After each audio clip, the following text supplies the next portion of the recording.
La Bible révèle que la fin de toute chose est proche et que Dieu appelle tout homme à pouvoir se réjouir de la seconde venue de Jésus-Christ. L'objectif de cette présentation est de vous préparer à être du nombre de ceux qui gardent les commandements de Dieu et le témoignage, la foi de Jésus-Christ.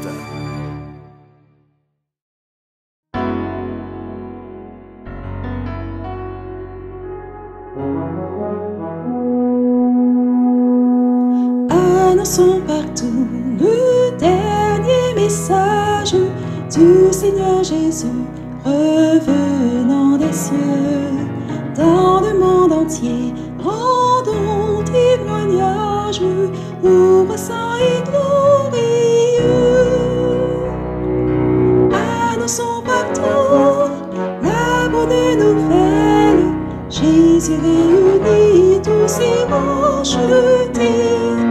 Il vient leur donner la vie éternelle en publiant ses bontés. Annonçons partout le dernier message. Le Seigneur Jésus vient sécher nos pleurs, briser les liens de notre esclavage, mettre un terme à nos douleurs. Annonçons partout la bonne nouvelle. Jésus réunit tous ses rachetés. Il vient leur donner la vie éternelle en publiant ses bontés. Annonçons partout le dernier message. Bientôt nous verrons la sainte cité. Gloire à notre Dieu, chrétien, bon courage, car voici l'éternité. Annonçons partout la bonne nouvelle. Jésus réunit tous ses rachetés. Il vient leur donner la vie éternelle en publiant ses bontés.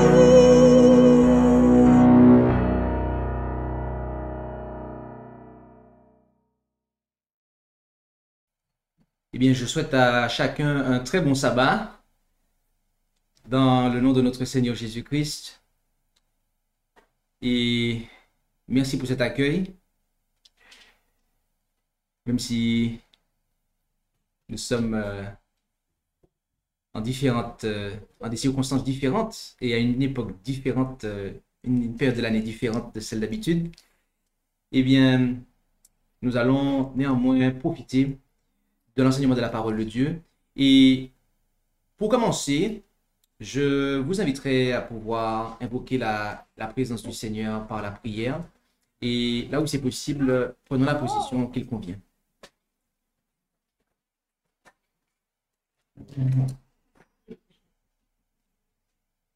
Prions. Notre Dieu, notre Père céleste, merci pour la vie. Merci pour ton amour qui nous donne la vie, physique mais aussi éternelle.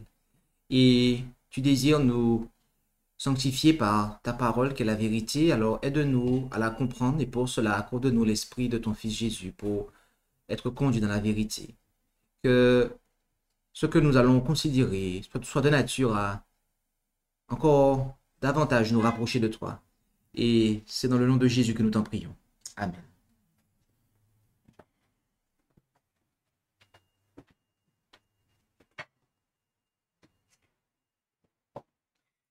Eh bien, nous allons considérer aujourd'hui et en ce matin très précisément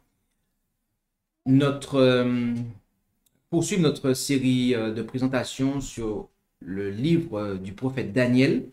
Et il s'agira pour nous de considérer le verset 17 au verset 19.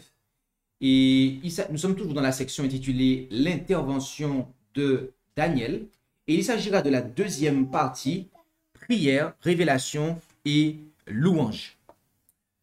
Et donc cela couvrira les versets 17 à 19. Les versets 17 à 19 du chapitre 2 du livre du prophète Daniel. Donc l'intervention de Daniel, deuxième partie, révélation et louange, Daniel 2, 17 à 19. Et le texte de base se lit comme suit. Puis Daniel alla dans sa maison et informa de cette affaire Anania, Michaël et Azaria, ses compagnons, pour implorer la miséricorde du Dieu des cieux, touchant ce secret, afin qu'on ne fît point périr Daniel et ses compagnons avec le reste des sages de Babylone. Alors, est-il dit, le secret fut révélé à Daniel dans une vision pendant la nuit, et Daniel bénit le Dieu des cieux. Amen. Donc, tel est le texte de base que nous allons considérer durant cette présentation. Et le premier point est que Daniel informa ses compagnons pour implorer. Oui, c'est ce que fit Daniel en rentrant chez lui. On nous dit qu'il en informa ses compagnons pour implorer, dans l'objectif d'implorer. Cela est clairement énoncé. Il leur a informé, pas simplement pour leur raconter une histoire afin qu'ils puissent eh bien, la connaître et puis repartir chacun dans leur coin, mais dans l'objectif de pouvoir prier. Et cela est confirmé par le verset 23, où il est dit, lorsqu'il a eu donc la réponse, il est dit, ô Dieu de mes pères, je te célèbre et je te loue de ce que tu m'as donné sagesse et force, et de ce que tu m'as fait connaître maintenant ce que nous t'avons demandé, car tu nous as révélé l'affaire du roi. Donc, notez que il dit, nous t'avons demandé, tu nous as révélé. Et donc, il est manifeste que Daniel fit part de l'affaire à ses compagnons qui prièrent avec lui. Ils se sont joints à lui en prière. Et donc, nous pouvons noter ce qui suit. Daniel ne se contenta pas de prier pour obtenir la révélation, mais il engagea ses compagnons à prier aussi pour elle, c'est-à-dire pour l'obtention de cette révélation. Il fit connaître la chose à ceux qui avaient toujours été ses amis et associés, en leur demandant d'implorer avec lui la miséricorde de Dieu au sujet de ce secret.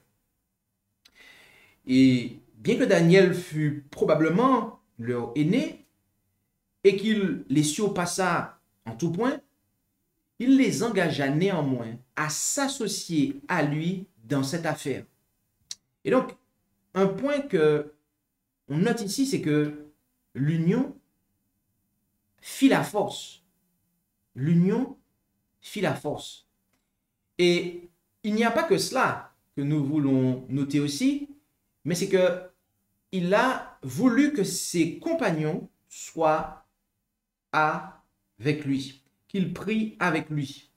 Le terme qui est traduit par compagnon a notamment pour signification associé. C'est pour ça que dans la note, on a vraiment parlé d'associé. Nous disons cela car rappelez-vous qu'il n'y avait pas que ces quatre-là qui étaient à la cour de Babylone. Il n'y avait pas que ces quatre Hébreux-là qui étaient à la cour de Babylone. Il y en avait d'autres. Daniel et ses compagnons étaient un échantillon en fait de ces alors un échantillon, le mot n'est peut-être pas bien employé, mais ils n'étaient pas les seuls, plus précisément, les Hébreux. Et Daniel n'a pas réuni tous les autres Hébreux. Il n'a réuni que ces trois qui, eh bien, avaient été associés avec lui dans l'épreuve précédente. D'accord? Donc, gardons ça à l'esprit. Gardons ça à l'esprit, en fait. Ensuite, on nous dit que il ils ont imploré Dieu donc, pour la miséricorde. Et voilà ce qu'ils recherchaient. La miséricorde. Notons que Daniel et ses compagnons pouvaient s'approcher de Dieu avec une foi solide et une confiance implicite. Pourquoi? Parce que, au mieux de leur connaissance et de leur capacité, ils vivaient selon sa volonté révélée, c'est-à-dire la volonté de Dieu. Ils avaient conscience d'être à l'endroit où Dieu voulait qu'ils soient et d'accomplir le travail que le ciel avait conçu. Si dans leur expérience précédente, ils avaient compromis les principes et cédé aux tentations qui les entouraient constamment à la cour de Babylone, ils n'auraient pas pu s'attendre à une intervention divine aussi marquée dans cette crise. Voilà pourquoi ils ont imploré la miséricorde divine. Voilà pourquoi ils ont pu faire cela dans un temps de crise comme celui-là.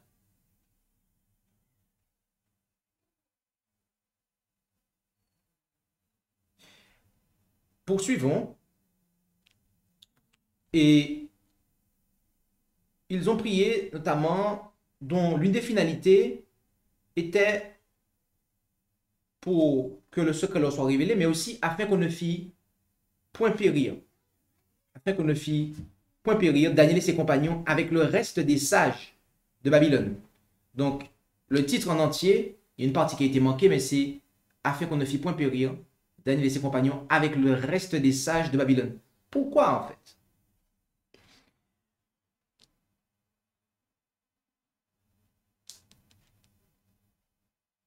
Ce qu'ils invoquaient devant Dieu, c'était le péril imminent dans lequel ils se trouvaient. Ils demandaient la miséricorde de Dieu dans cette affaire, afin que Daniel et ses compagnons ne périssent pas avec le reste des sages de Babylone, afin que les justes ne soient pas détruits avec les méchants.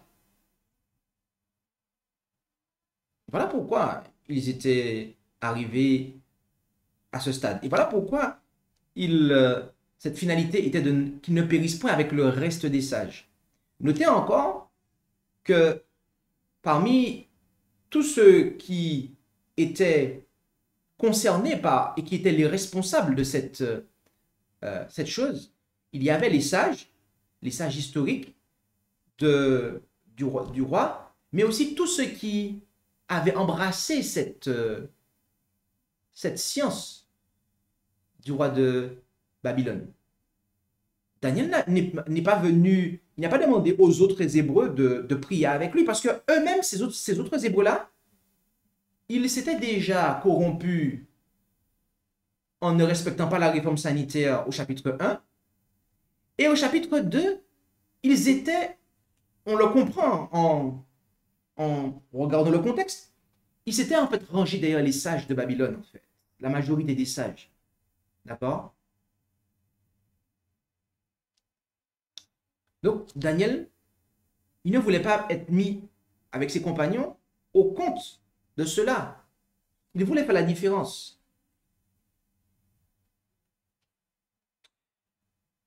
Et qui invoquèrent-ils? Qui invoquèrent-ils? Il nous a dit le Dieu des cieux. Ils invoquèrent le Dieu des cieux. Cela pourrait paraître un petit peu simple. On pourrait se dire, mais il n'y a pas tellement d'informations derrière cette expression. La vérité est tout autre. La désignation Dieu des cieux apparaît en Genèse 24, verset 7, où elle est employée pour désigner Jéhovah, c'est-à-dire l'Éternel. Mais elle fut d'abord employée couramment pour désigner le Dieu tout-puissant et véritable au temps de l'exil. Et nous voyons différentes références qui sont apportées pour prouver cela.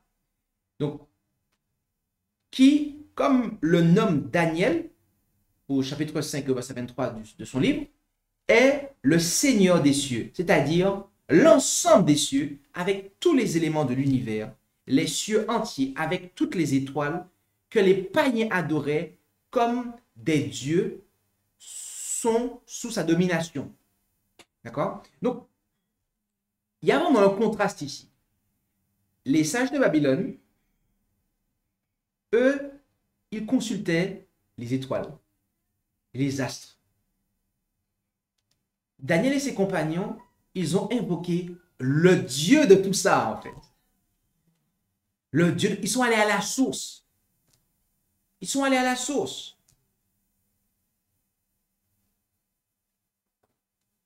Les sages invoquaient les étoiles. Daniel et ses compagnons invoquèrent le Dieu qui a créé les étoiles. Et cela fut révélé dans une vision pendant la nuit, nous est-il dit. En effet, alors le secret fut révélé à Daniel dans une vision pendant la nuit.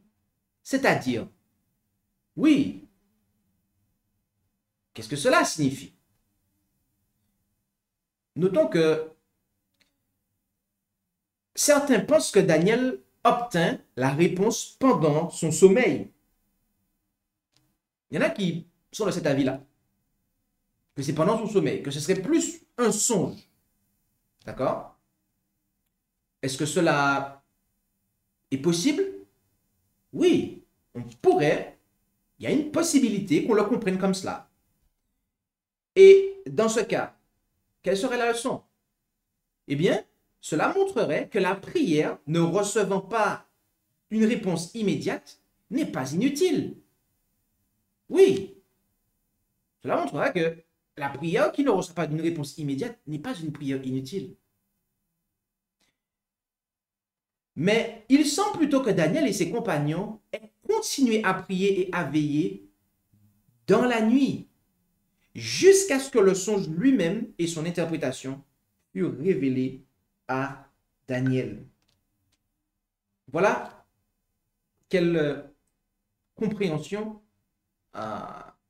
nous devrions privilégier, notamment quand on sait que leur vie était menacée. Je ne sais pas si vous savez que votre vie est menacée, je ne sais pas si vous aurez tellement envie de dormir. OK? Enfin, nous avons été larges.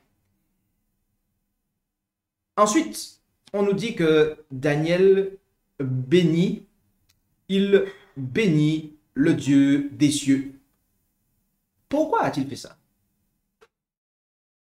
Daniel a-t-il fait ça?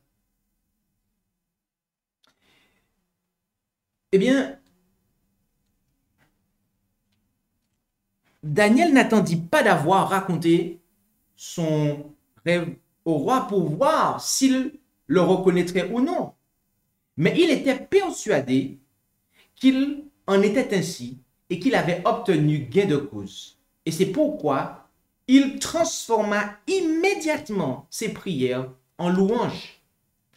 De même qu'il avait prié avec la pleine assurance que Dieu ferait cela pour lui, de même il rendit grâce avec la pleine assurance qu'il l'avait fait.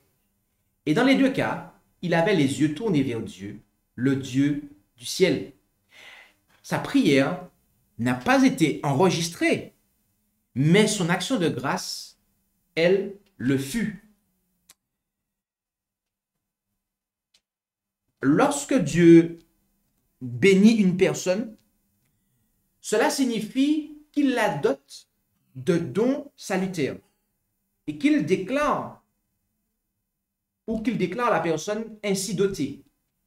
Lorsqu'un homme, maintenant, bénit Dieu, d'accord, cela signifie qu'il reconnaît Dieu comme dispensateur de dons salutaires. Dans l'Ancien Testament, il est souvent dit que les hommes bénissent Dieu, comme on peut le voir dans Psaume 63, verset 4, 103, 1, 2, 20 à 22, 145, 2, etc. Lorsqu'une personne bénit une autre personne, elle exprime le souhait qu'elle soit dotée de dons salutaires. Et dans ce cas, on voit que Daniel, il a béni le Seigneur. Cela signifie quoi? Qu'il reconnaît Dieu comme étant le dispensateur des dons salutaires. Oui. il y a là de la reconnaissance. Dieu lui a donné quelque chose et il manifeste la reconnaissance.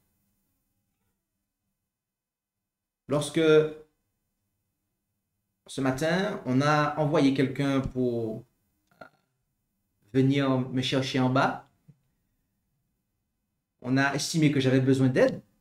Et lorsque la personne est arrivée, donc on m'a fait un don en fait. On m'a fait un don de serviteur, d'un diacre qui est venu m'assister. Et j'ai dit merci. J'ai manifesté ma reconnaissance pour ce don en fait. C'est la même chose pour Daniel.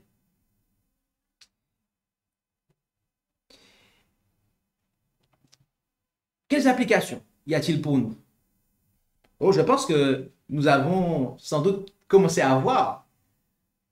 Je pense que nous avons sans doute commencé à voir les axes d'application qu'il y a. Clarifions d'abord un point. Je dois, donc individuellement, invoquer Dieu pour qu'il se révèle à moi. En Psaume 50, verset 15, il nous est dit « Et invoque-moi au jour de la détresse, je te délivrerai et tu me glorifieras. » Jérémie 33, verset 3 dit « Crie vers moi et je te répondrai et je te déclarerai des choses grandes et cachées que tu ne connais pas. » Devons-nous individuellement prier afin que lorsque nous sommes en détresse, le Seigneur se révèle à nous? Oui, la prière secrète n'est nullement annulée. La prière secrète n'est nullement annulée. Et tout ce que nous allons dire ici, dans les secondes et les minutes qui vont suivre, ne veut absolument pas dire que la prière secrète n'a pas d'importance.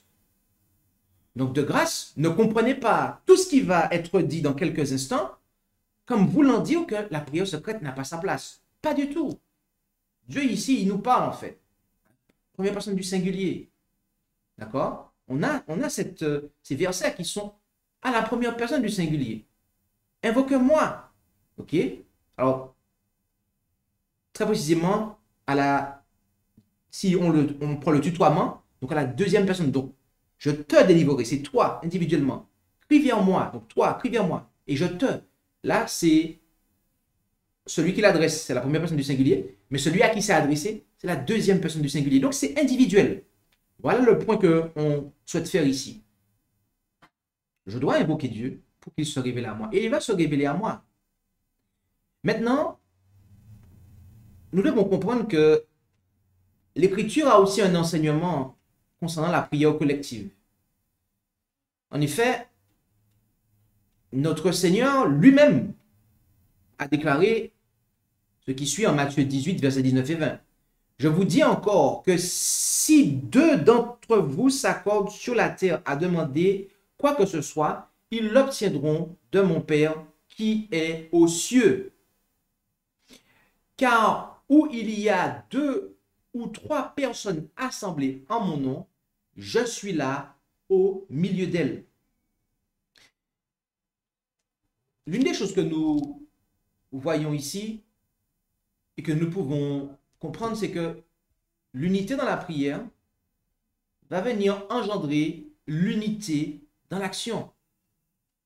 S'il n'y a pas d'unité dans la prière, il n'y aura pas d'unité dans l'action.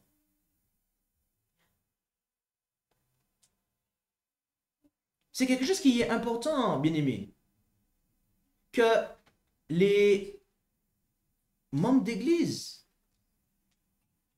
puissent participer aux réunions de prière. Car sans cela, il n'y aura pas d'unité dans l'action. C'est quelque chose qui est important que dans l'église de maison, dans la famille, mari et femme soient unis dans la prière, afin qu'il y ait une unité dans l'action. Et dans tous les cercles sociaux, que ce soit église, famille, s'il n'y a pas d'unité dans la prière, il n'y aura pas d'unité dans l'action. En en proposant à ses compagnons de se joindre à lui dans la prière, comme on l'a dit, en engageant ses compagnons à se joindre à lui dans la prière. Daniel voulait qu'il puisse, eh bien, rechercher le Seigneur, mais aussi rester, en fait, au service de Dieu. Ne pas, eh bien, être tenté de désespérer et aussi d'être comme les autres Hébreux qui avaient choisi la carrière d'infidélité, c'est-à-dire de ne pas être respectueux de la volonté de Dieu. Donc, l'unité dans la prière va venir entraîner l'unité d'action. Et voyez-vous, Daniel a éprouvé ce besoin. Daniel a éprouvé ce besoin. On pourrait se dire, comment Daniel, qui est Daniel, est-ce qu'il avait vraiment besoin de ça, en fait? Pourquoi il n'est pas en train de prier tout seul? Bien aimé, vous savez pourquoi Daniel, à ce moment-là, avait besoin que l'on prie avec lui? Dites-le moi. Bien aimé, tout simplement parce qu'en fait, Jésus lui-même, il a éprouvé ce besoin-là à un moment, en fait. Matthieu 26, verset 38, et il leur dit, « Mon âme est triste jusqu'à la mort. Demeurez ici et veillez avec moi. » Et plus tard, on nous dit après qu'il les a trouvés endormis. Et Jésus a déclaré, « Mais vous n'avez même pas pu veiller 1 heure avec moi. » Bien aimé, Jésus lui-même éprouva le besoin que l'on prie pour et avec lui. Donc, est-ce étonnant que Daniel ait éprouvé ce besoin de partager la situation avec ses amis et qu'il les engage à prier avec lui? Non, il n'y a rien d'étonnant puisque notre Seigneur Jésus-Christ lui-même a éprouvé ce besoin.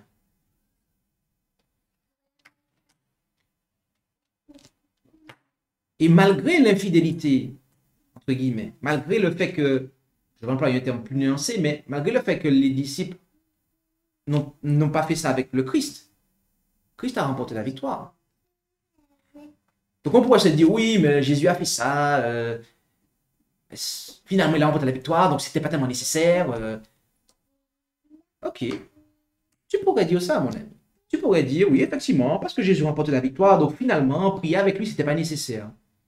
Mais as-tu pensé que si les disciples avaient prié avec lui, ça aurait été plus simple pour lui, cette épreuve?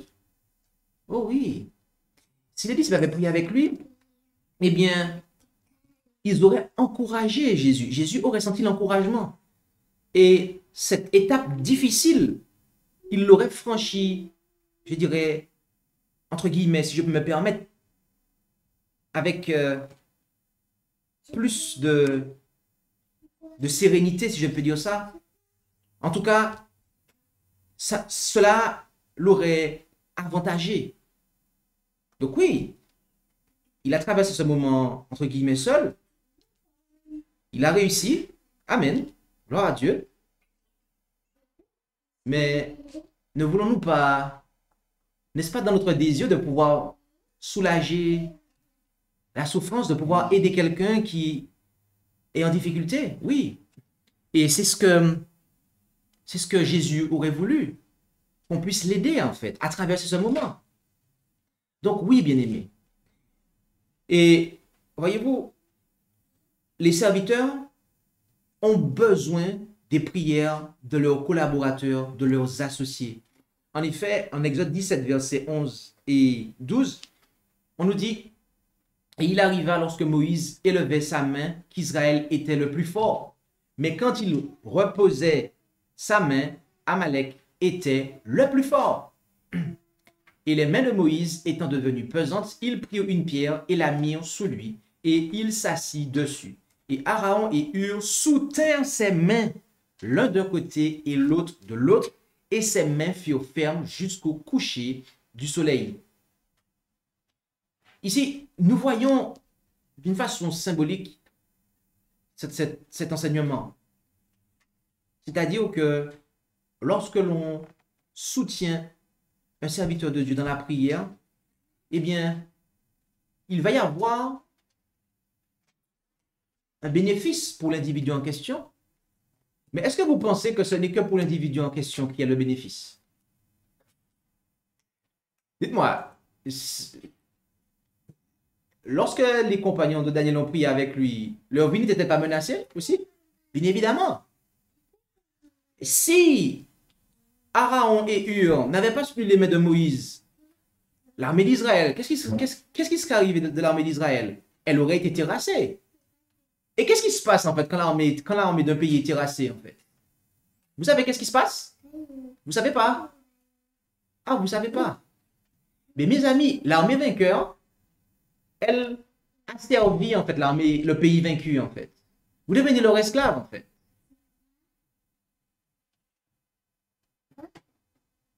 Donc, bien que on n'est pas en fait au fond de la chose, ils n'étaient pas avec Daniel quand il a appris ça. Daniel a pris sur lui en fait de dire ça au roi en fait. Il n'a pas consulté ses compagnons. Faut comprendre. Daniel en tant que leader, il a pris sur lui. Il a dit, roi, tu auras ta réponse. Et après, il allait chercher la réponse. Ses compagnons ne lui ont pas dit, non, fais pas ça, oh, fais ça. Non. On pourrait se dire que ce n'est pas notre affaire. Mais mes amis, c'est notre affaire. Parce que derrière un leader, il y a un peuple en fait. Les serviteurs ont besoin des prières de l'Église. Pas que de leurs collaborateurs proches, hein, de toute l'Église, je précise. Hébreux 13, verset 17 à 19. Obéissez à vos conducteurs et soyez-leur soumis, car ils veillent sur vos âmes comme devant en rendre compte, afin qu'ils le fassent avec joie et non en gémissant. Vous voyez pourquoi? Vous voyez pourquoi en fait? Est-ce que Jésus a traversé la chose avec joie? Est-ce qu'il était... C'était avec... Pas avec joie, c'était avec gémissement en fait. Revenons au serviteur lui-même maintenant. Car cela vous serait préjudiciable. C'est ce qu'on a vu tout à l'heure. Si on ne participe pas au soutien en prière, en fait, on peut se dire, ah mais ça c'est lui, ça le concerne lui. Mais on ne se rend pas compte qu'en fait, ça sera préjudiciable pour moi, pour nous, pour les autres en fait. Et donc, il dit, priez pour nous. C'est qui le nous ici en fait? Les apôtres, les ministres, priez pour nous, car nous sommes persuadés d'avoir une bonne conscience, désirant de nous bien conduire en toutes choses. Et je vous prie d'autant plus vivement de le faire, afin que je vous sois plutôt rendu. D'accord?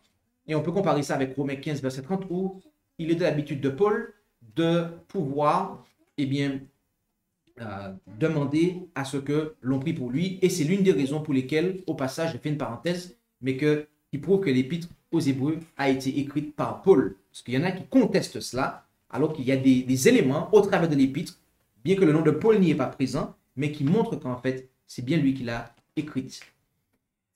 Et donc, les serviteurs ont besoin des prières de l'Église. Les leaders ont besoin des prières de l'Église. Non pas pour eux-mêmes, mais c'est pour l'Église elle-même en fait. Parce que si Daniel n'avait pas le rêve et l'interprétation qui arrivait, tous les autres allaient périr en fait. Si les mains de Moïse ne restaient pas en l'air, tout le peuple allait être asservi. Si les ministres de l'Évangile à l'époque de Paul, ils n'étaient pas considérés comme ils le devraient être, ils n'étaient pas soutenus, tout le peuple allait en subir le préjudice en fait, allait ressentir le préjudice de cela en fait.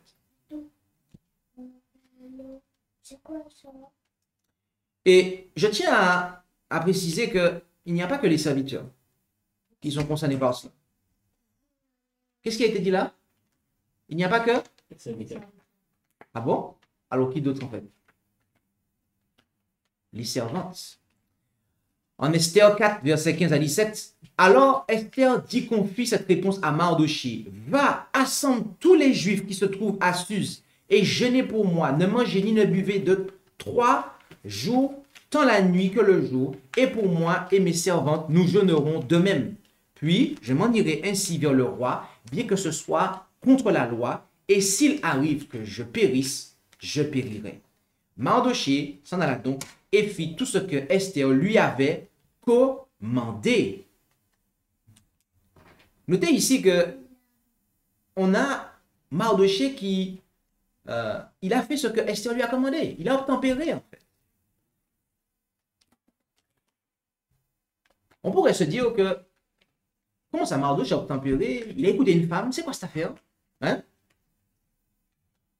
J'ai beaucoup apprécié l'histoire de la jeunesse des enfants ce matin. On parlait de quoi? De Sarah? De Déborah. Qui est Déborah? Une prophétesse. N'était-elle pas juge? Et qu'est-ce qu'elle a dit à un moment? Il n'y avait pas d'homme en Israël, mais moi, je me suis levé comme une quoi? Comme un père? Comme un père, elle a dit? Comme une mère. Bien aimé, les servantes de l'Éternel doivent être respectées non pas comme des pères, mais comme des mères. Et elles doivent être soutenues comme telles. Donc, c'est aussi valable. C'est aussi valable en fait pour les servantes. Il y a des personnes qui vont estimer qu'ils doivent respecter le père de famille, mais que la mère de famille n'a pas droit à autant de respect. Peut-être parce qu'ils pensent qu'il n'y a que le père de famille qui peut exercer un châtiment contre eux. Et donc, ils se permettent de jouer un petit peu avec la maman, de jouer sur ses nerfs parce que on ne doit pas autant la respecter, en fait, que son mari. Et c'est un petit peu la même chose, malheureusement, parfois dans l'église. Il y en a certains ils arrivent à avoir de l'égard, de la considération, du soutien pour les serviteurs. Mais ça ne va pas être pareil, en fait, pour les servantes. Ils vont estimer que, non, on ne lui doit pas autant de respect. Alors certes, rappelons-nous qu'elles doivent être respectées comme des mères, mais elles doivent être respectées comme des mères. Le commandement dit bien, tu honoreras ton père et ta mère. L'application spirituelle à ça, l'une des applications spirituelles, l'une des applications de ce commandement-là, c'est en deuxième temps, après les parents physiques, ceux auxquels Dieu a confié l'autorité. Donc que ce soit les serviteurs, mais aussi les servantes de l'Église. Ils ont besoin des prières. Ils ont besoin d'être soutenus, en fait. Parce que vous savez quoi? Lorsque on ne va pas respecter ou qu'on ne va pas soutenir, on ne va pas encourager une servante, qu'est-ce qui va se passer d'après vous, en fait? Lorsqu'il y a des enfants qui sont terribles avec leur maman, qu'est-ce que la maman fait, en fait? La maman va voir le papa, en fait. La maman va voir le papa. OK? Et c'est la même chose, en fait. Lorsqu'il y a des servantes qui ne sont pas respectées, des servantes de l'Église, reconnues par l'Église, et qui ne sont pas respectées en tant que telles, à qui on rend la vie dure, on ne porte pas leur peine, on ne les aide pas, on ne les soulage pas dans leur charge, en fait. On ne les soutient pas dans la prière. Qu'est-ce qui va se passer, en fait? Eh bien, ça va revenir au ministre de faire ce que l'Église est censée faire. Alors que l'Église est censée le faire. Bien-aimés, pensons à ces choses-là. Les amis qui prient sont des amis précieux. Il est bon d'avoir une intimité et de s'intéresser à ceux qui sont en communion avec Dieu et qui s'intéressent au trône de la grâce. Et il convient au plus grand et au meilleur des hommes de désirer l'assistance des prières des autres pour eux. Oui, nous devons donc montrer que nous attachons de l'importance à nos amis et à leur sujet de prière.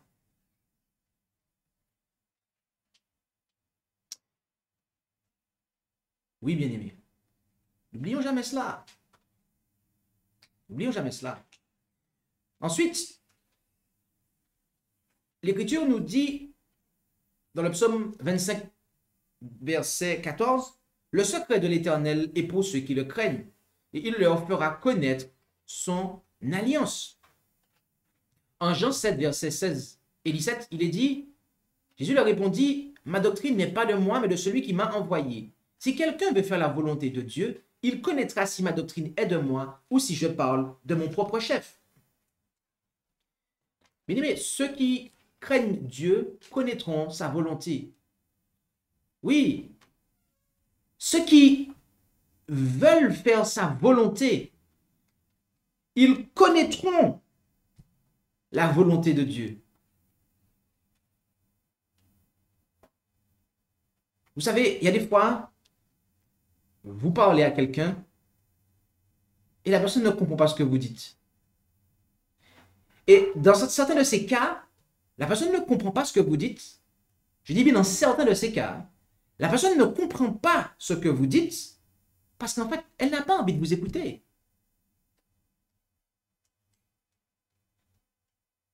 Et c'est la même chose pour Dieu. Si nous voulons faire sa volonté, si nous avons envie de comprendre sa volonté, nous allons comprendre sa volonté. Et il nous révélera les choses. Il nous fera comprendre.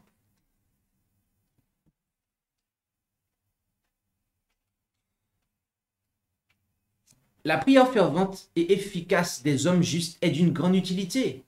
Il y a des mystères et des secrets dans lesquels la prière nous fait pénétrer. C'est avec cette clé que l'on ouvre les portes des cieux. Car Christ a dit, frappez et l'on vous ouvrira.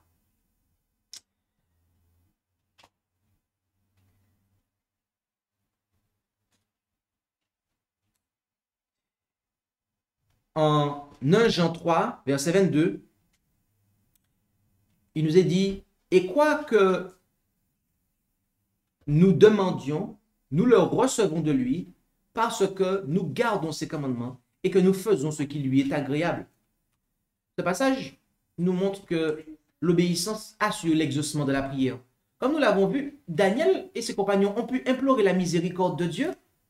Pourquoi? Parce que, eh bien, leur vie était en conformité avec la volonté de Dieu.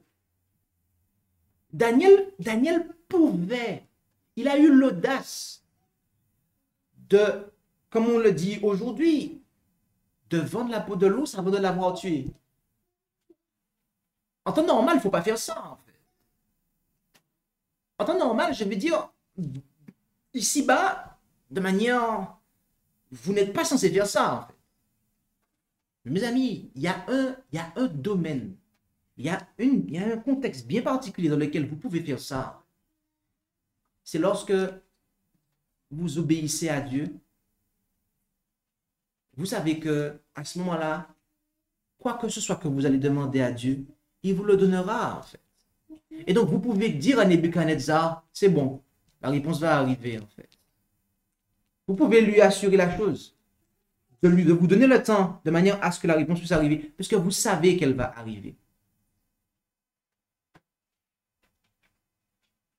L'obéissance assure l'exaucement de la prière. Et l'autre aspect, il y a la pile et il y a le face. C'est que la désobéissance, quant à elle, nous fait perdre la protection de Dieu. En effet, en 1 Roi 13, verset 21 à 24, il cria à l'homme de Dieu qui était venu de Juda, « Ainsi parle l'Éternel, parce que tu as été rebelle à l'ordre de l'Éternel, et que tu n'as point gardé le commandement que l'Éternel ton Dieu t'avait donné, mais que tu t'en es retourné, et que tu as mangé du pain et bu de l'eau, dans le lieu dont il t'avait dit, n'y mange point de pain, et n'y bois point d'eau, ton corps n'entrera point au tombeau de tes pères. Après qu'il eut mangé du pain et qu'il eut bu, il fit sceller l'âne pour le prophète qu'il avait ramené. Et celui-ci s'en alla. Et un lion le trouva et le dans le chemin et le tua. Et son corps était étendu dans le chemin, et l'âne se tenait auprès du corps. Le lion aussi se tenait auprès du corps. Oui, bien aimé. Nous voyons cela. Nous voyons cet aspect-là. Daniel et ses compagnons pouvaient s'approcher de Dieu avec une foi solide et une confiance implicite parce que, au mieux de leur connaissance et de leur capacité, ils vivaient selon la volonté révélée de Dieu. Ils pouvaient se revendiquer de cela, en fait. Ils avaient conscience d'être à l'endroit où Dieu voulait qu'ils soient et d'accomplir le travail que le ciel avait conçu.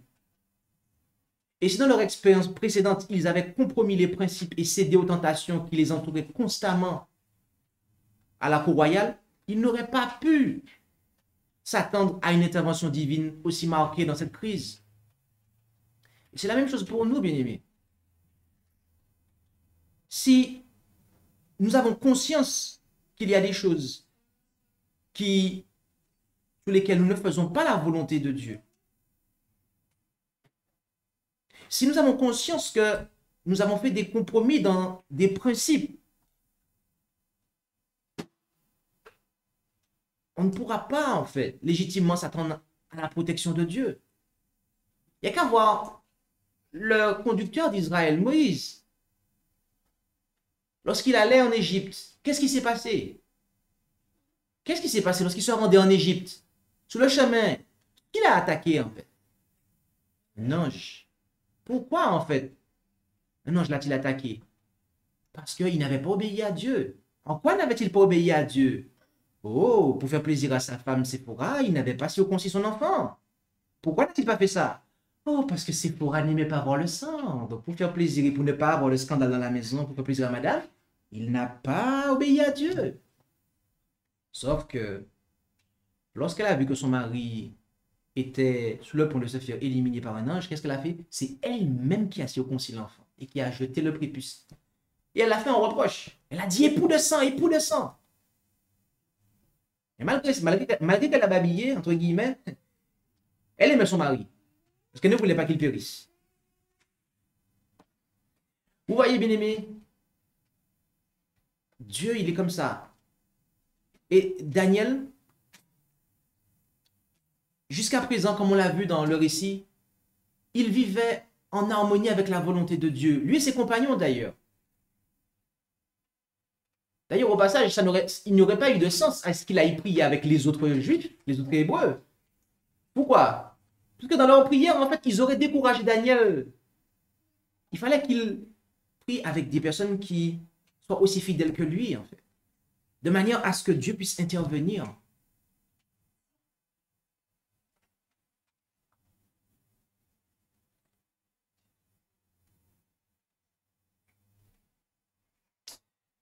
Et ça, bien aimé, c'est quelque chose que nous devons penser. C'est quelque chose auquel nous devons penser.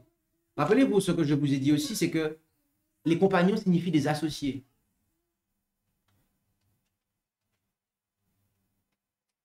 Et nos associés, les associés dans la Bible, il nous dit qu'on ne doit pas se mettre sous un joug avec les infidèles.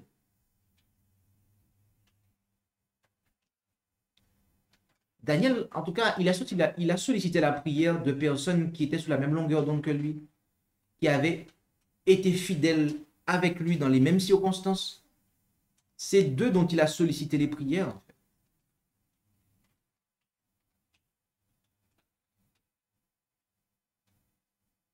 Je vous laisse faire les applications de cela. Mais je pense que c'est assez clair, non?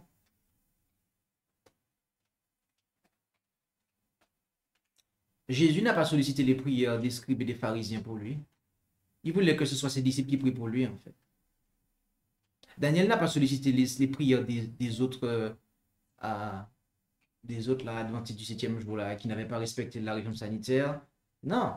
Il voulait que ce soit ses frères qui étaient fidèles comme lui, en fait, dans le message, qui prient pour lui, en fait.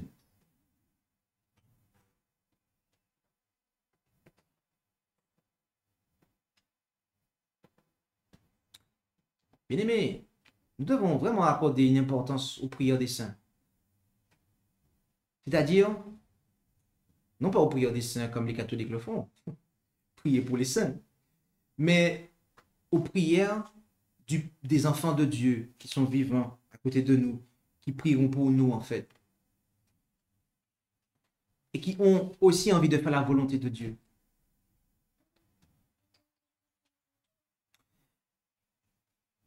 Et voyez-vous, en Acte 12, verset 5, Pierre était donc gardé dans la prison, mais l'Église faisait sans cesse des prières à Dieu pour lui.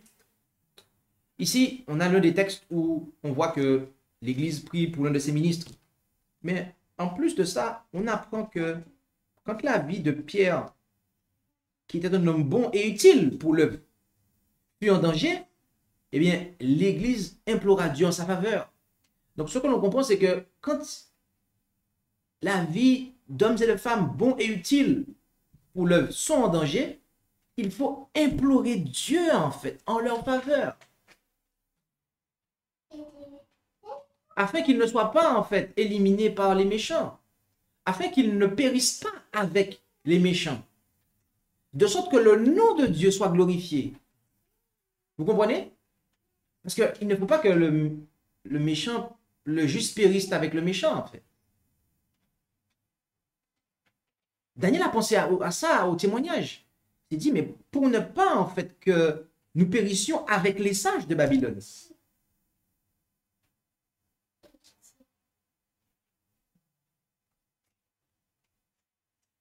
Nous aussi, nous devons avoir ça à l'esprit.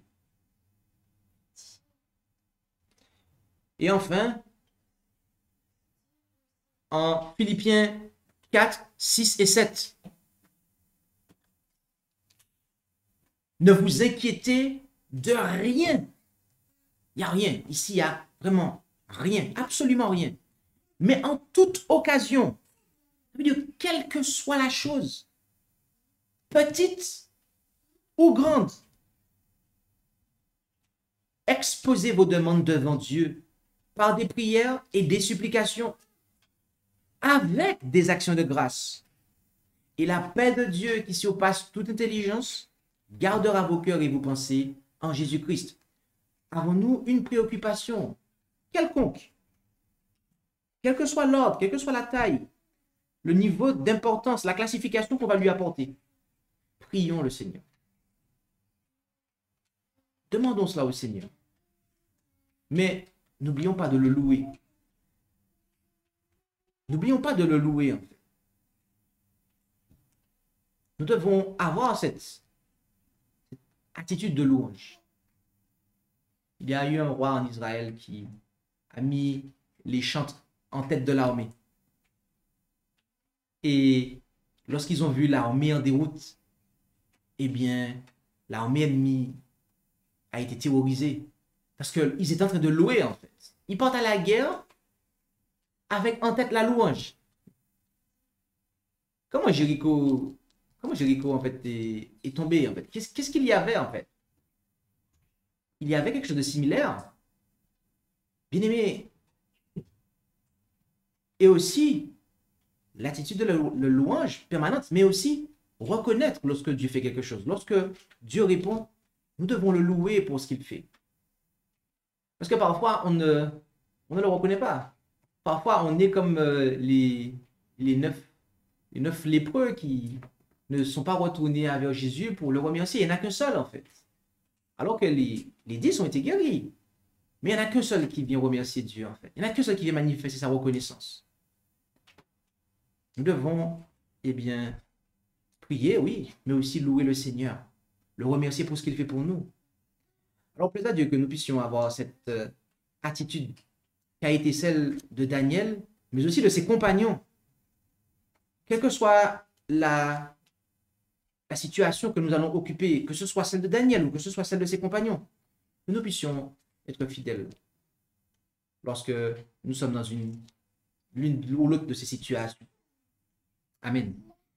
Eh bien, nous allons passer au moment de questions-réponses et nous vous invitons à pouvoir, eh bien, intervenir et en posant vos questions dans le chat de la webconférence ASJH 1889 de France. Et vos questions seront bien, traitées. Et de là, à l'issue du traitement, elles seront soumises ici.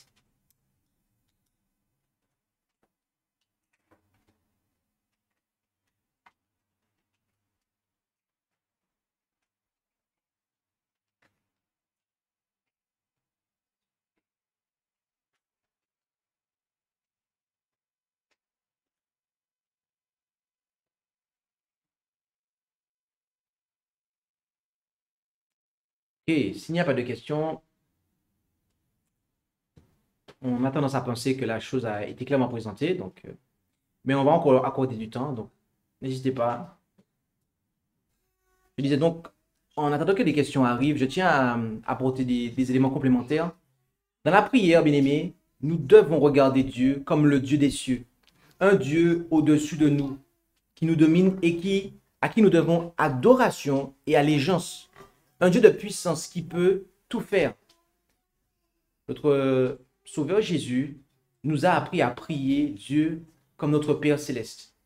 Et quel que soit le bien pour lequel nous prions, nous devons dépendre de la miséricorde de Dieu pour cela.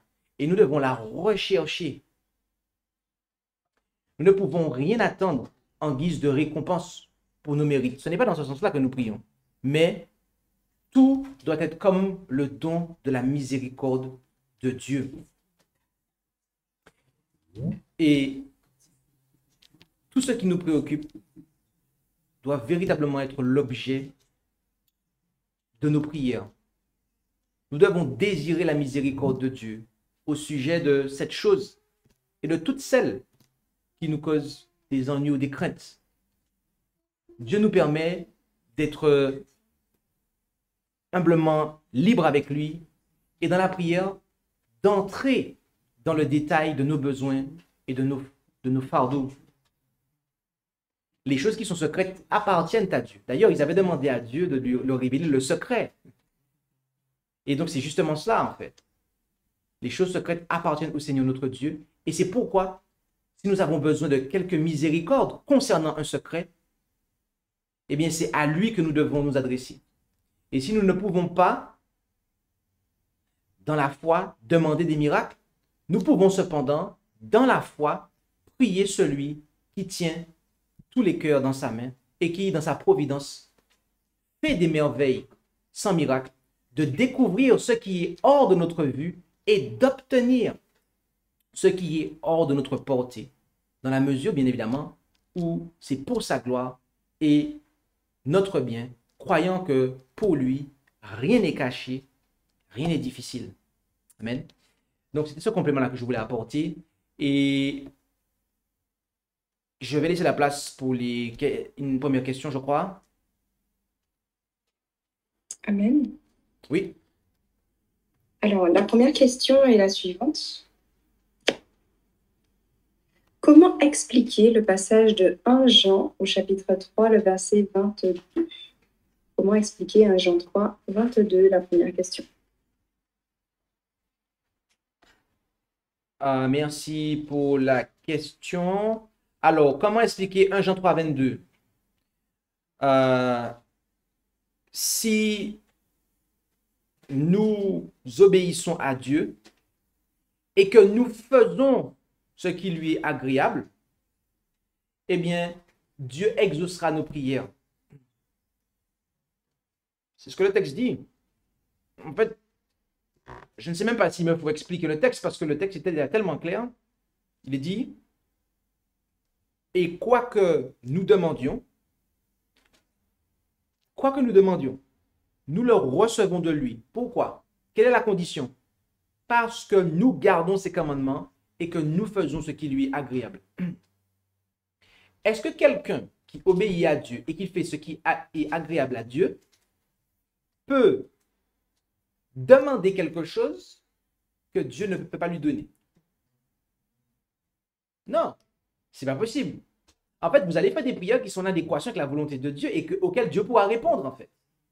D'accord? Donc, même Jésus, je veux dire, il a dit, Père, si cela est possible, que cette coupe s'éloigne de moi. Si c'était arrêté là, je pense que sa prière n'aurait pas été exaucée. Mais après, il a dit, toutefois, non pas ma volonté, mais que ta volonté soit faite. Pas de problème. OK? Donc, en résumé, celui qui est obéissant et qui fait ce qui est agréable à Dieu recevra l'exaucement de toutes ses prières. Il n'y a pas de doute à avoir sur ça, en fait.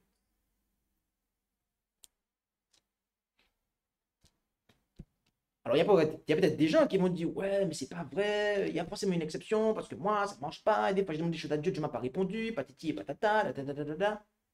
Ah ouais. La parole de Dieu mentirait alors? Non. Je pense qu'il faut qu'on se remette en question, en fait. Parce que des fois, voyez-vous, on pense qu'on est fidèle à Dieu. Et des fois, on pense qu'on a fait ce qui est agréable à Dieu. Et on veut que Dieu se remette en question. On veut que la Bible se remette en question, donc c'est de Dieu, en fait. On remet en question la parole de Dieu et donc Dieu lui-même, mais jamais on se remet en question, en fait. C'est assez surprenant de notre part d'agir comme ça. Alors que l'Écriture est claire. Lorsqu'on a affaire à une claire déclaration, quelque chose de vraiment très limpide dans la parole de Dieu, et qu'on voit en fait que pour nous, on n'a pas pu expérimenter ça tout le temps, bien, mais il faut qu'on se remette en question. Il faut qu'on se remette en question. Parce que parfois, on a une haute estime de nous-mêmes, en fait. Comme si on est voilà. Comme si que on a déjà atteint toute la foi de Jésus et donc nos prières devraient normalement, en fait, être 100% exaucées. Alors qu'on est ignorant de pas mal de choses et que on ne se rend pas compte que dans tel et tel domaine, on ne fait pas la volonté de Dieu. Et donc, Dieu ne peut pas, en fait, exaucer nos prières. En tout cas, Daniel était un homme très tempérant. Daniel était un homme sage. C'était un homme bon, un homme doux. Et tout ce qu'on a vu, et ce qu'il a demandé, il savait qu'il allait l'obtenir, en fait. Il savait qu'il allait l'obtenir. Là, il n'y avait pas de présomption de sa part, en fait, à ce niveau-là. Donc, je pense que, voilà, je ne sais pas si cette longue réponse a pu couvrir la question qui a été posée. On nous dira.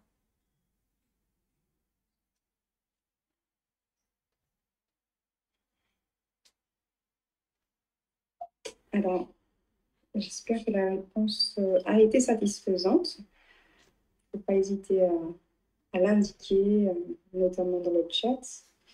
En attendant d'avoir le retour concernant cette première question, il y a une autre question qui est la suivante. Il y a des chrétiens qui n'observent pas les commandements de Dieu. Et ces chrétiens prient pour obtenir quelque chose. Et ils obtiennent la chose. Comment comprendre cela? Il y a des chrétiens qui n'observent pas les commandements de Dieu. Ils prient pour obtenir la chose et obtiennent celle-ci. Comment comprendre cela? Ok.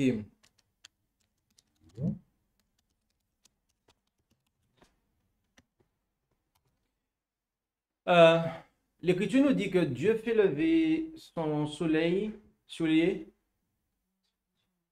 bons comme sur les méchants. Il y a des gens qui sont méchants, le réfrigérateur est plein, ils ont une voiture, ils ont une maison, ils ont une femme, ils ont des enfants.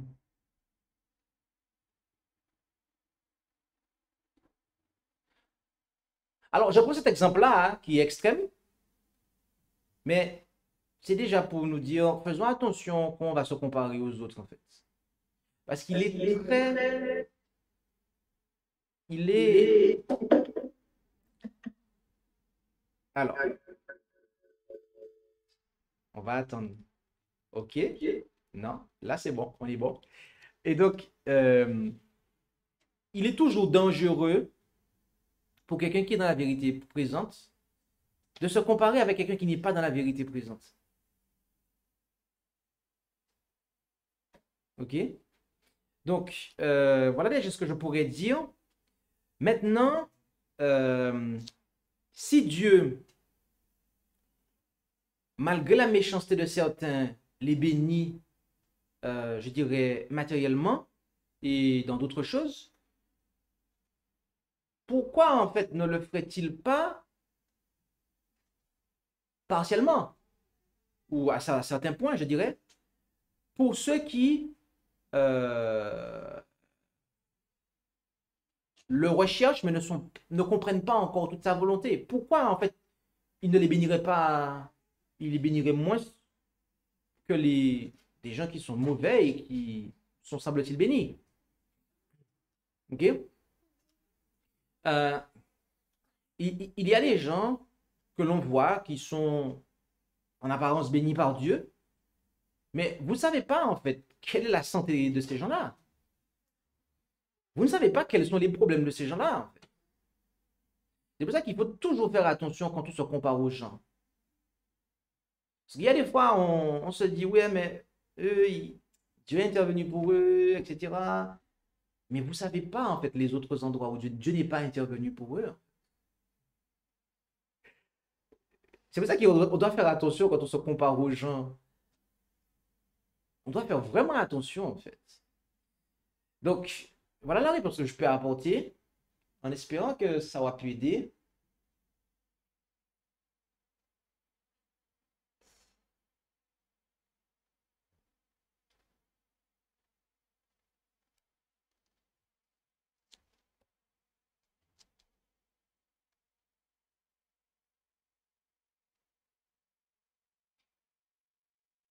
Amen. Eh bien, la réponse était satisfaisante. Et il y a une autre question qui est posée. Et elle est la suivante.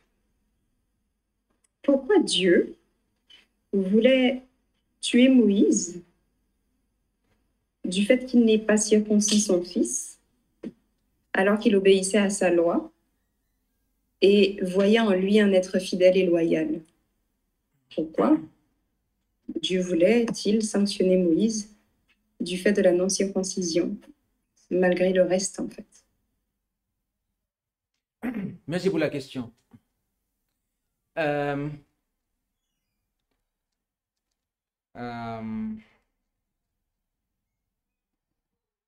allons répondre à cela avec un verset. On va répondre à cette question-là avec un verset.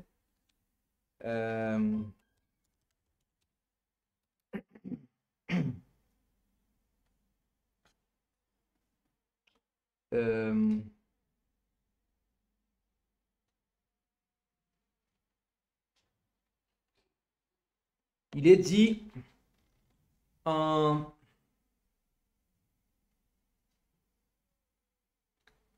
Jacques 2, verset 10, Jacques 2, verset 10, il est dit: car quiconque observe toute la loi, mais pêche contre un seul commandement, devient coupable de tous. En effet, celui qui a dit « tu ne commettras point adultère » a dit aussi « tu ne tueras point ». Or, si tu ne commets point adultère, mais que tu commets un meurtre, tu deviens transgresseur de la loi.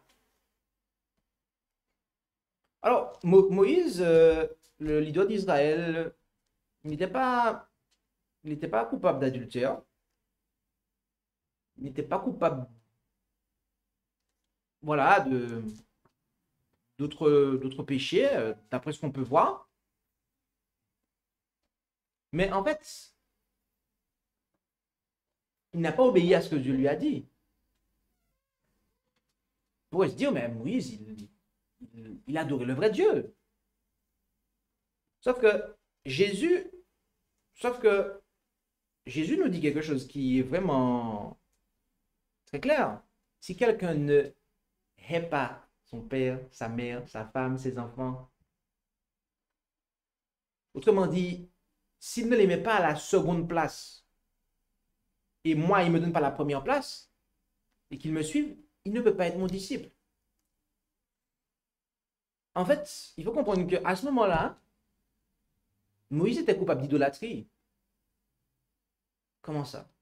Mais non, il adore le vrai Dieu, tu ne peux pas dire ça, c'est pas possible. Si. À ce moment-là, Moïse était coupable d'idolâtrie, en fait. Pourquoi? Parce qu'il a préféré faire la volonté de sa femme plutôt que celle de Dieu, en fait.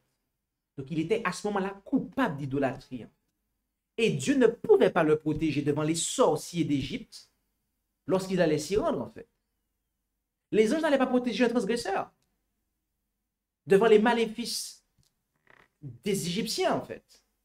Donc, il fallait qu'il règle sa situation avant d'aller au combat. Donc, Moïse, pourquoi Dieu voulait tuer Moïse, le fait qu'il n'a pas circoncis son fils, pour autant que Moïse obéissait à sa loi? Quand on regarde à la spiritualité de la loi, Moïse n'était pas en règle avec Dieu. Le leader d'Israël n'était pas à ce moment-là en règle avec Dieu. Et donc, face à un combat terrible, avec, je dirais, les plus grandes forces de l'armée des ténèbres, il n'aurait pas pu être protégé. Et d'ailleurs, ça a été pour son bien qu'un ange de Dieu l'ait agressé sous la route. Parce que si ça n'avait pas été fait, il serait allé en Égypte, et là, ce seraient les anges du malin eux-mêmes qui l'auraient terrassé, en fait, sans pitié pour lui. Donc on peut s'estimer que ce soit un ange du Seigneur qui l'ait rappelé à l'ordre et qui l'ait fait comprendre que, oh là, il y a un truc qui va pas dans ta vie là, mais là on ordre rapidement parce que sinon là tu ne pourras pas combattre. Donc, du coup, je ne sais pas si j'ai répondu à la question.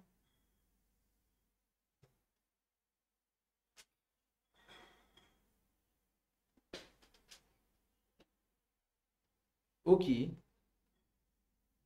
On nous dira. Et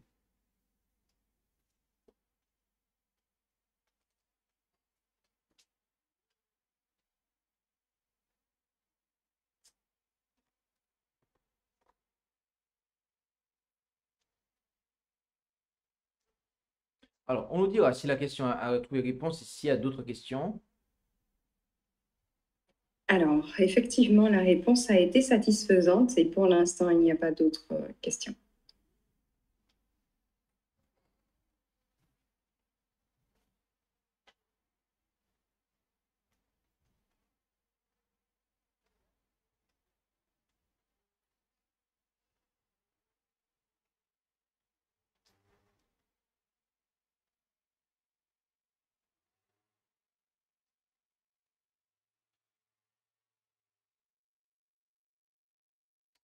Très bien, très bien.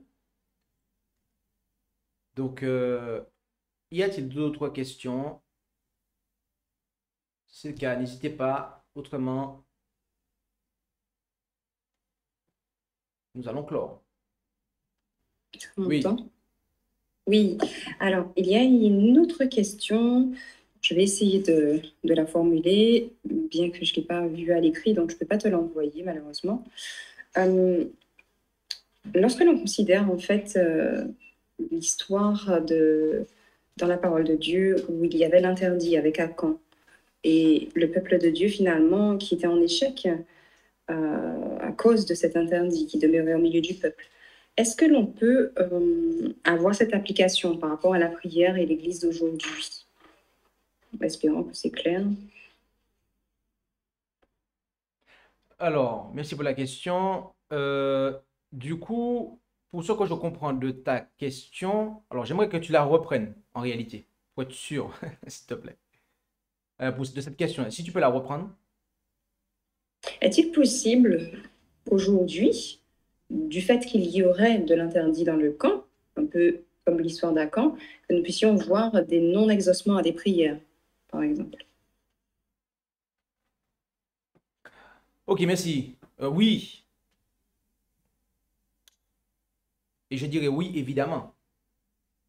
Je dirais malheureusement oui, bien entendu. Absolument. Donc, puisque en raison de l'interdit qui était dû au comportement d'Akan,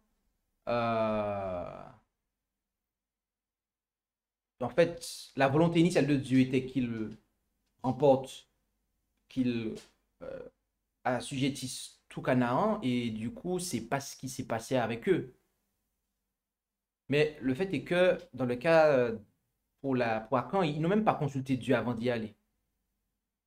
Ils avaient consulté Dieu, Dieu leur aurait fait savoir que non, là, il y a un problème. Je ne pourrais pas aller avec vous, en fait. Donc, euh, donc du coup, oui. Oui, tout à fait.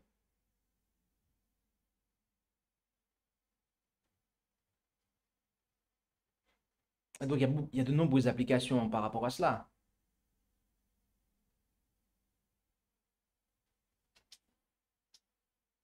Donc, je ne sais pas si ça a répondu à la question qui a été posée.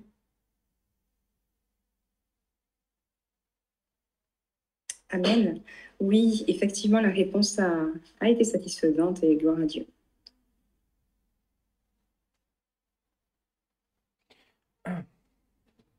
Très bien. Il y a différentes formes d'interdits, différents types. L'interdit, en fait, en résumé, c'est une transgression de la volonté de Dieu, de la loi de Dieu. Donc, et on pourrait appliquer ça à beaucoup de cas, beaucoup de circonstances. Euh, mais il y a des personnes qui pensent que, par exemple, je prends un exemple, que leur prière permettra que, euh, par exemple, leur organisation, eh bien, cesse dans l'apostasie. Leur église cesse dans l'apostasie. Mais est-ce que Dieu, en fait, peut... Alors, peut-être que mon exemple, il n'a pas été bien calculé, mais il y en a qui prient pour que Dieu fasse des choses pour eux. Alors qu'il y a l'apostasie, en fait, là où est-ce qu'ils sont. Et c'est un cas typique de cela. Dieu ne pourra pas agir, en fait, ne pourra pas combattre en faveur. Mais aussi, il y en a qui vont prier pour que Dieu enlève l'apostasie, pour que Dieu reprenne les choses en main, alors que Dieu a clairement stipulé qu'il ne pourra pas reprendre les choses en main. Je veux dire, il y en a qui, par exemple, ils se disent que oui, telle église, qu'ils vont estimer être la véritable église, par exemple, euh, on voit beaucoup de choses se passer de négatif dedans. On voit beaucoup de manifestations d'apostasie, etc. Mais on va prier pour que Dieu puisse reprendre les choses. Mais est-ce que Dieu pourra exaucer ces prières-là? Alors que des doctrines fondamentalement erronées sont présentes? Ok? Est-ce que Dieu pourra enlever l'apostasie si on n'enlève pas, en fait, la racine même de l'apostasie? Ok? Ce qui est à l'origine même de l'apostasie, les doctrines. Mes amis, ces prières-là ne seront jamais exaucées. Et je suis triste de vous le dire, mais ça ne sera jamais exaucé. Et il y en a qui vont passer leur temps, ils vont beaucoup espérer, mais en fait, leur espérance sera juste déçue, en fait. Et la vérité, c'est qu'ils périront avec les autres. Et c'est triste à dire, en fait. Mais au bout d'un moment, il va falloir qu'ils comprennent, s'ils sont vraiment sincères, que ça ne sert à rien de prier pour une organisation, pour un corps, pour une personne morale qui a péché contre le Saint-Esprit. Ça ne sert à rien. Ça ne sert à rien.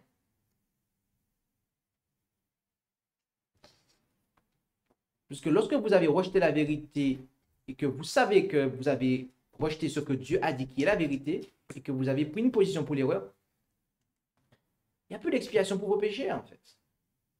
Donc pour une personne morale, c'est fini. Pour les individus, oui. Mais voilà, donc du coup, euh, Voilà.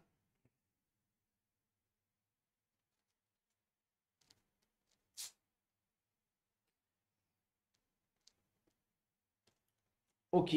Alors, il n'y a plus de questions, me signale-t-on. Donc, on va, eh bien, avant la prière de fin, prendre le chant.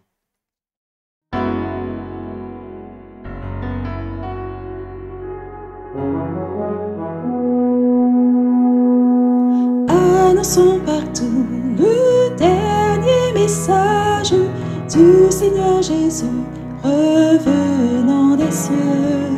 Dans le monde entier, rendons témoignage au roi saint et glorieux. Annonçons partout la bonne nouvelle. Jésus réunit tous ses rachetés.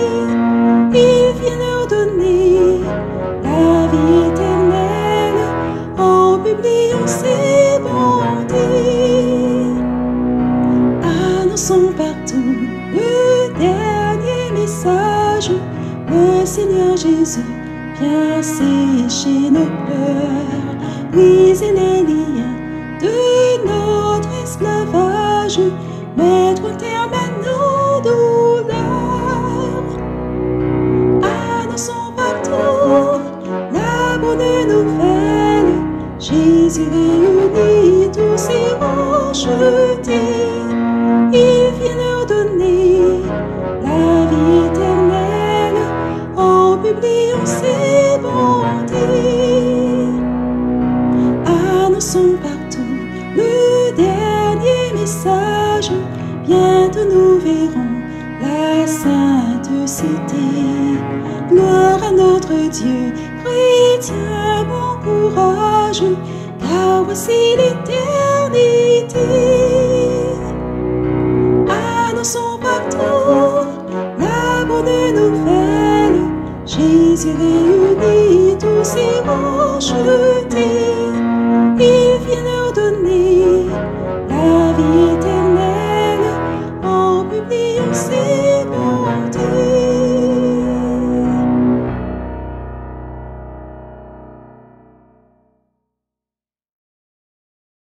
Amen. Eh bien, je vous invite à prendre la position qui convient avec moi pour la prière finale.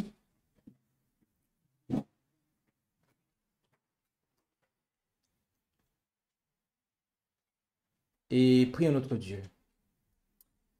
Tendre Père Céleste, nous voulons te remercier pour cette étude que nous avons faite de ta parole. Et tu nous fais savoir que nous devons t'invoquer au jour de la détresse et que tu nous répondras et nous pourrons te glorifier. Et pour cela, nous voyons que avant que la détresse n'arrive, nous devons avoir pris cette habitude de t'invoquer, de t'être fidèle, car autrement, nous n'aurons pas envie de t'invoquer. Alors, aide-nous dès à présent à pouvoir le faire. Aide-nous à pouvoir être fidèles, de sorte que nous puissions avoir de l'assurance lorsque nous te prions et que nos prières soient exaucées et que tu puisses nous protéger. Et nous comprenons également au travers de ce que nous avons étudié qu'il est important de porter les fardeaux les uns les autres, notamment en matière de prière. Tu désires que nous puissions prier pour et avec, notamment tes serviteurs et tes servantes, toutes celles et ceux qui ont une charge en particulier, ou que ce soit une charge de responsabilité ou une charge, un problème, que nous puissions, eh bien, le faire en réalisant que, en soutenant par la prière, un serviteur, une servante, c'est le Seigneur Jésus lui-même que nous soutenons, car il a dit que ce qu'on fait à l'un des plus petits, c'est à lui-même qu'on le fait. Et lui-même avait besoin d'être soutenu dans la prière. Alors, puissions-nous avoir cette considération, puissions-nous ne pas alourdir les charges, mais au contraire chercher à les alléger et porter dans la prière. Parce que nous comprenons que si un membre est touché, tous les membres sont atteints. Et donc, il nous sera préjudiciable de ne pas agir en ce sens, à bien des égards. Et veuille nous aider à comprendre que nous pouvons, quelle que soit la circonstance, la situation, l'objet, eh bien, te solliciter pour que tu puisses agir. Non pas que nous ayons quelques mérites, mais parce que tu désires nous bénir par les mérites de Jésus. Et pour que nous puissions te glorifier. Alors aide-nous à avoir cet état d'esprit pour que nous puissions eh bien, recevoir tes révélations, recevoir la lumière venant de toi, être éclairé et être dans la joie, dans la paix, dans la louange. Bénis chacun d'entre nous, Père Céleste, et nous t'en prions au nom de Jésus. Amen. Merci d'avoir écouté cette présentation avec intérêt. Pour plus d'informations, consultez notre site internet lereste.org et suivez-nous sur Facebook ainsi que sur YouTube à @lereste. Vous pouvez aussi nous contacter par email à info@lereste.org ou par téléphone au +33 6 12 60 13 69.